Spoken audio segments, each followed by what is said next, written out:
Hello! Today I'm super thrilled to share with you our very first lesson in the Ignite Your Power course that's available in the Embracing Intensity community. Today we're going to talk about harnessing the power of your intensity. And we're going to be redoing each of the lessons in the Embracing Intensity community each month this year, 2020. And we're also going to be doing it with live monthly group calls. So if you join us in the Embracing Intensity community, you can access all of the lessons, all of the new workbooks as they come out, and join us in the discussion around how to harness the power of your intensity. Also, I'm going to have the new workbook available on my website, auroraremember.com/harness-your-power, and you can get your own free copy to go along with this lesson. Don't forget to join us in the Embracing Intensity community. Enjoy! Welcome. We are having our very first Ignite Your Power course lesson on harnessing the power of your intensity. And I'm super excited to share the new workbook that I put together this week using all the pieces from the Find Your Superpower course and the Power Zone Toolkit challenge and all of that, putting together in one comprehensive book. So you can find that in the Embracing Intensity community, which I'm really excited about. And I plan to make each of the workbooks kind of standalone as well. So if you want to do one or two lessons, you can do that as well. So today we're talking about harnessing the power of your intensity. And one of the things that we do that I use for this course is the model, the STAR model, which is stop, think, act, and request. And the first four lessons follow the stop part because that is something that we really oftentimes we're so quick to jump into things that I take a lot of time for that stop and think part so that we can really process things before moving forward. And then thinking is really looking at things objectively and making decisions that are best for our long-term good, and then act on those decisions. And then request is all about asking for help and finding the right people to support you. So what's your superpower? We're going to talk a little bit about excitability today. So what really inspired me on embracing intensity and all of the work that I do around intensity is the concept of overexcitability. If you've been following me a while, you probably already have heard of this, but we're going to talk a little bit more specifically about each area of excitability and how while sometimes they can feel like you're too much or feel too much, they can also be your greatest superpower. So, intellectual excitability, if you have intellectual excitability, you're generally contemplative and conscientious. You're a Renaissance person and an expert synthesizer and an analytical problem solver. There's a lot more in the workbook as well. So, if you go through the checklist, you can identify which areas of intensity you relate to the most and how that looks like specifically for you. Imaginational excitability, or imaginative as we call it as well. If you are imaginatively excitable, you have a vivid imagination. You anticipate possible challenges because you can think outside the box and you can predict things that might happen in the future. You have grounded inspiration and you can enhance your reality with fantasy. Emotional excitability. If you're emotionally excitable, you generally are compassionate and concerned. You're interdependent and have healthy intimacy, and you are emotionally fluent, deeply feeling and tender-hearted, and you may be very enthusiastic. If you are sensually excitable, that is what we often think of when we think of a highly sensitive person. You usually think about emotional and sensual excitability. So you're enriched by your senses. You create and appreciate aesthetics. So you might be an artist. And sometimes artists are visual art, but they also, you may create other types of art as well beyond just visual. You tend to be mindfully aware of your senses. You may be very selective in your tastes and also be very perceptive and pick up on things that others don't. And then finally, psychomotor excitability.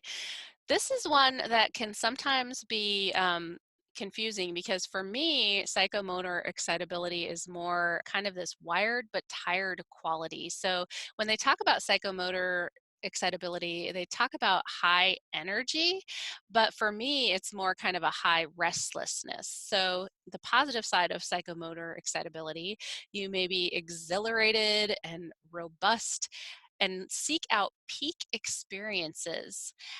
And you also may be very animated, full of life, and active. In the workbook, you'll find this chart to determine what your personal superpower is. So, what I did here is for each area of intensity or excitability, I came up with some words that might go along with that. So, for example, if you are intellectually excitable, you might use the word cerebral or conscious or curiosity. Sensual, for example, you might have, which is enhanced perception. You might use things like aesthetic or perception, that sort of thing. So, looking at this chart, which is in the workbook in the Embracing Intensity community, and also I'll be making available to the public as well very soon, you can take a look at this chart and come up with your own superpower name. Mine, for example, because I have a little bit of each of the areas of excitability, my superpower is dynamic connective sensitivity. We'll look at what our excitability looks like when suppressed. So, in the workbook, you'll find really more specific details on what each area of excitability looks like when suppressed. But here's a few general guidelines. When your excitability or intensity is suppressed, generally you're holding yourself back and you might find yourself settling and conforming to what you think is expected to you. You might resign yourself to things just because you think that's as good as it'll get, or adapt to what you think you should be and give up on the things that really are important to you.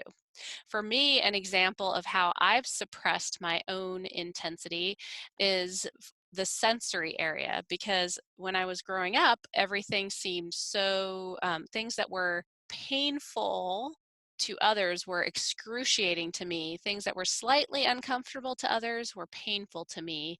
And things that no one would even notice would be annoying to me. So I learned to kind of tune things out to the point where I ended up getting chronic pain and fatigue because I was tuning my body out too much.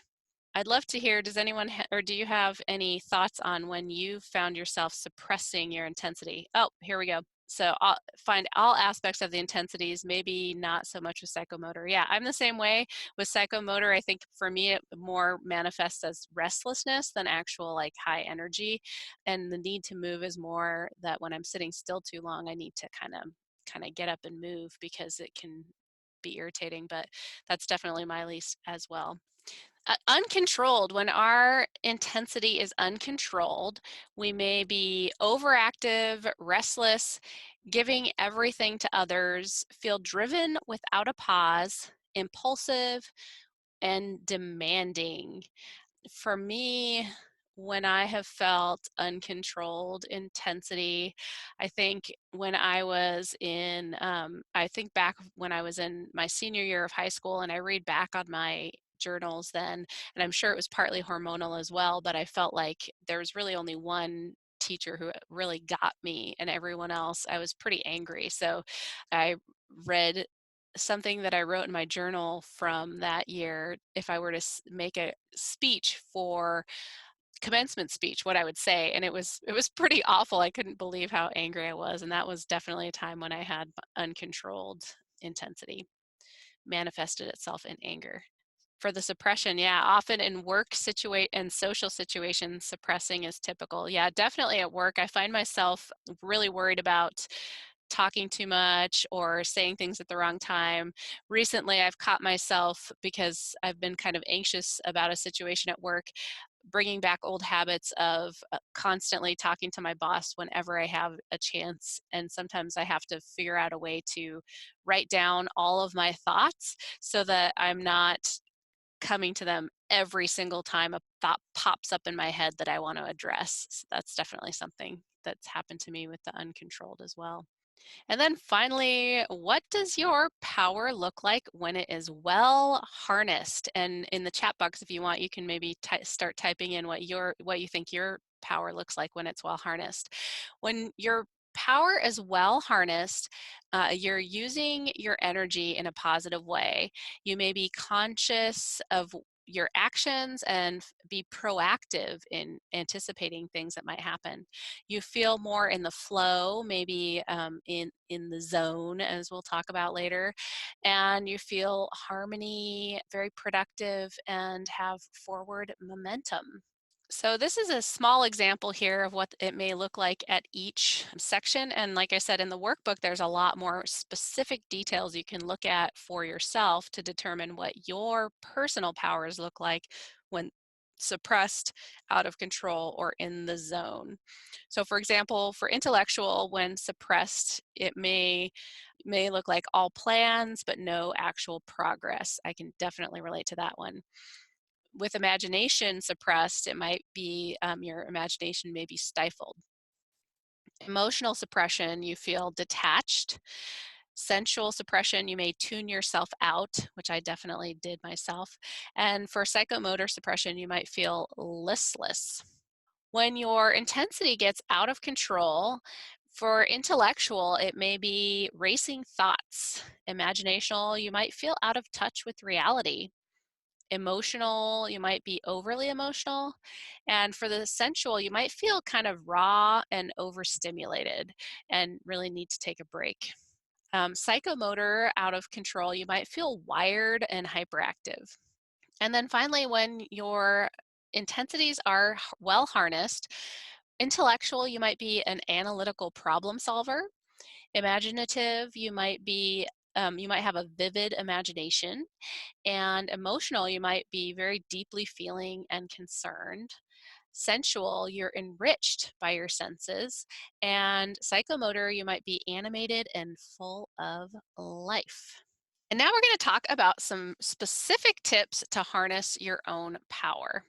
For intellectual intensity, honor your need to seek understanding and truth.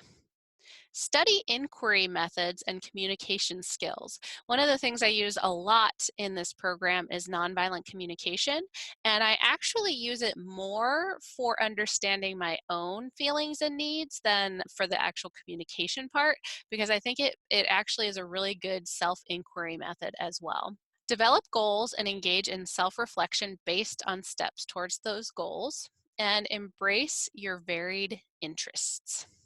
To harness your imaginative excitability or intensity, you can collaborate with like minded friends. Make time for design and invention. Take opportunities for relaxation and channeling imagination with stories and guided imagery. Maintain outlets for creative pursuits. And record your ideas in journals and sketchbooks. And one thing I would add too is if you are prone to starting ideas but not finishing through, is to find some sort of accountability system, either accountability partner, coach, therapist, whatever, somebody who will follow up and help make sure that you follow through. For me, my biggest accountability system is public commitment. When I say I'm going to do something publicly, it helps me to get it done, even if it's not perfect. For emotional intensity or excitability, really accepting feelings and their intensity. I think about the wave method, which I think actually originally was something that they talked about for addiction, but I think it's also relevant to other intense emotions, is to feel it like a wave and just kind of and accept it and feel it and help it pass through instead of trying to push against it or block it. Share your emotions in positive and productive ways, such as verbally through movement, art, journaling, or music. Be respectful of other people's feelings. Develop a feeling vocabulary. One of our future lessons will talk a little more in depth about identifying our feelings and needs surrounding those. Learn nonviolent communication skills, which we'll dive into a little bit deeper down the road. Anticipate times you're likely to have strong emotional responses and plan accordingly. Practice relaxation techniques. Check in to take your emotional temperature and find meaningful opportunities for your emotional and social concerns. And back on that, anticipate times that you're likely to have strong emotional responses and plan accordingly. I think that's something that's important in our relationships to identify our triggers, our emotional triggers, and help us to not take them so personally. Oh, yeah, in the chat box here, I do all of this now working on accountability systems. Yes, me too. That is definitely something that is helpful for me. Sensual excitability, some ways to harness that. Find environments that limit offensive stimuli and maximize comforting stimuli. Take the time to smell the roses and dwell in delight. Create a pleasing and comfortable aesthetic environment. Allow yourself to wear comfortable clothing. Psychomotor, minimize activities that require sustained sitting. Plan for movement activities before and after long periods of stillness. Learn to recognize the need for quiet time and practice activities that soothe and calm. So, now we're going to talk a little bit more about self regulation and building your power toolkit. So, the first for self regulation is basically just regulating ourself, whether that's emotionally, mentally, helping. It's our own way of feeling more in control and more conscious in our actions and thoughts. So, one of the things that really inspired me on this program was the fact that a lot of times now in schools we actually have started to teach self-regulation to kids. Not all kids, but there are curriculums available, such as one called "How Does Your Engine Run?" and then there's one specifically called "Zones of Regulation," where they talk about different zones that you might be feeling. And for this one, the out of control, I broke up into two separate sections because I think that there's a big difference between feeling completely out of control and feeling just like a little bit restless, like you're on the verge.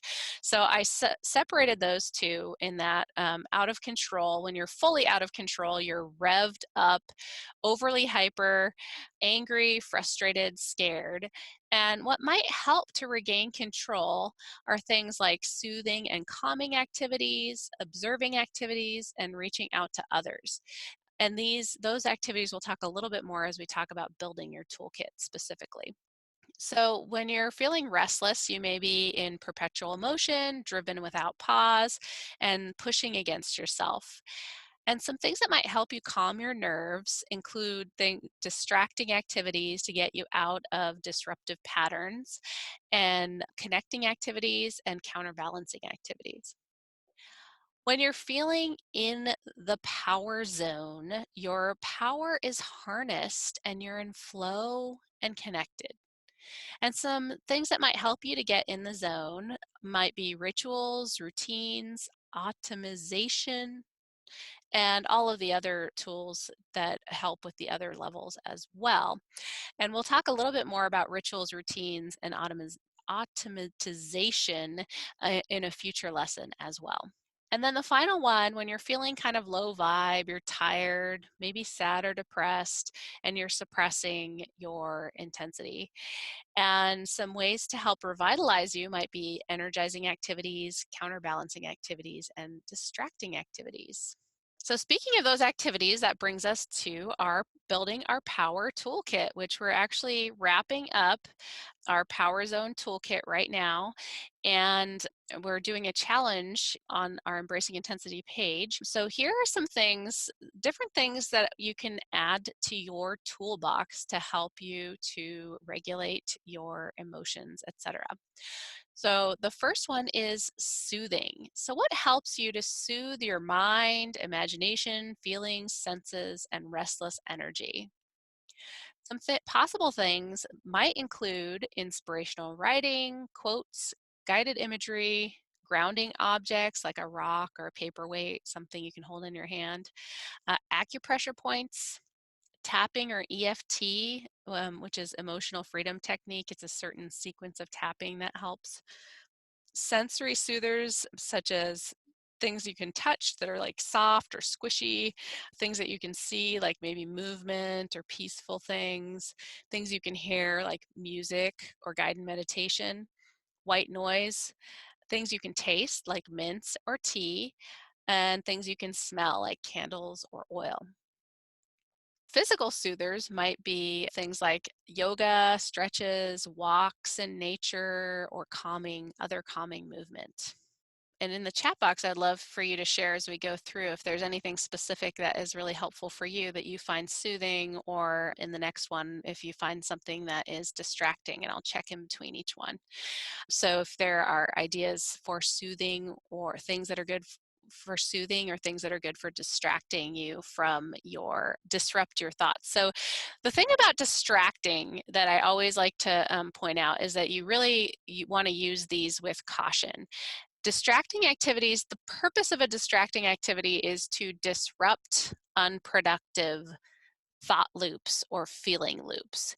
And so sometimes we get stuck in these thought loops and we have to distract ourselves from those in the moment just to disrupt that pattern. But what we don't want to do is spend all of our life distracting. For example, spending all of our time on social media or watching YouTube videos or watching TV. Spending all of our time on those distracting activities becomes a problem. But if you're trying to break yourself out of a disruptive mood or thought pattern, distracting tools can be really useful. So, what helps distract your mind, imagination, feelings, senses, and restless energy? Some possible items might include puzzles, books, crossword puzzles, Sudoku, artwork, crafts like crochet, sewing, positive websites, movies, music, movement, walking, dancing, exercise. Those are all great things for disrupting our patterns, thought loops, and feeling loops. Let's see, soothing items. Some in the chat box we have soothing things, calm environment. Yep, that's great. Going on walks, talking with someone who knows me well, getting emotional support, hugs, physical touch, all great soothing activities. If you want to share any distracting or things that help you make objective observations in the chat box, I'll check after this next slide. So, our observing so the thing about observing is oftentimes we get stuck in this fight flight mode when we get emotional. We may start to lose track of our rationality. And so observing tools are things that can help distance yourself from the emotional piece that gets in the way of making objective observations. So what helps you to make objective observations? How do you step back from your emotions or thoughts to see clearly? And we actually will be spending an entire lesson on this to really talk about some tools to help step back and observe things clearly. But for the short term, some things that you might use are mindfulness tools, a timer, journaling is a great one. Progressive muscle relaxation, walking meditation, also, just in general, nonviolent communication tools can help with observing things clearly and objectively. For distraction, okay, in the chat box here, great. Distraction, reading a lot of internet stuff, podcasts, TV, all great distractions, yep. And let's see, some great observing tools, traveling physically away, journaling, Headspace, EFT, and somatic therapy. All that's great. Yeah, I've been wanting to check out Headspace. I think that looks like a really great tool. And then connecting. So the thing about distracting is that it often kind of disconnects us from the negative thought loops or feeling loops that we need to get out of and disrupt. But then we really need to kind of connect back in with how we're feeling, how others are feeling, connect with ourself, others, and the world around us. So, how do you connect with your thoughts, ideas, feelings, senses, or energy? Some possible tools might include journaling, drawing, art supplies, a list of feelings and needs, yoga, or breathing exercises. And then counterbalancing is kind of it, it's it's kind of a catch-all for those things that aren't covered in the other areas. The next one is energizing. So actually, I probably should have put counterbalancing at the end here. But so what helps counterbalance your overactive mind, imagination, emotional senses, and energy issues? And some possible things might include mindless activities used sparingly, as with distracting items, grounding activities, affirmations, inspirational messages, funny or cheering writings or videos, pleasant sensations, or calming or energizing activities. So basically, the point of counterbalancing is when you feel off kilter, out of whack, what things help bring you a little bit more in balance. So, in the chat box here, I connect by talking, journaling, breathing, being alone at times to focus on goals and purpose. Awesome. Those are great connecting activities. And energizing. This is another topic that we'll dive deep into on a full lesson when I talk about time and energy balance. But so a few little ideas here for helping activate your mind, creativity, positive feelings, senses, and energy. Some items might include inspirational readings, ideas and messages, dream boards, things to touch, see, hear, like music, taste like tea, smell like oils, energizing movement, and dancing. Those all can be energizing. Another thing that we'll address a little bit more in the future lesson on time and energy balance is that it's not always things that energize us. Sometimes it's our outlook on what it is that we're doing. So we'll really dive deep into what exactly makes an activity energizing and what makes an activity draining. And then finally, reaching out. Who can I process my thoughts, creative ideas, emotions, sensory experiences, or energy needs with? So, possible items might include friends, family, mentors, teachers, counselors, coaches, other people. I know for me, I've found a lot of connection through the theater, community theater, and I also found connection through the Unitarian Universalist community, and that's where I met most of my closest friends. In the chat box here for counterbalance, getting out of the house, calling a friend, go do something to help a friend, or do something selfless. That's a good point. Sometimes we get so caught up in our own stuff that it feels really good to do something for someone else.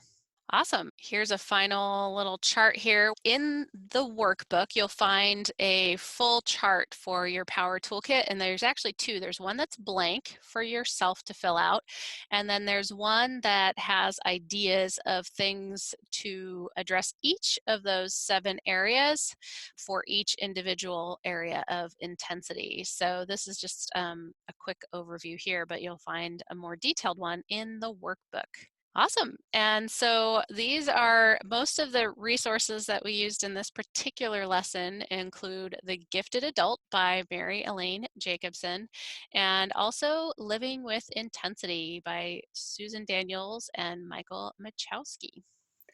Don't forget to pick up your very own copy of the Harnessing the Power of Your Intensity workbook on my website, auroraremember.com/harness-your-power, and you can get your very own copy to go along with this lesson. You can also find all of our updated lessons and workbooks as they come out, plus all of the past lessons in the Embracing Intensity community at embracingintensity.com.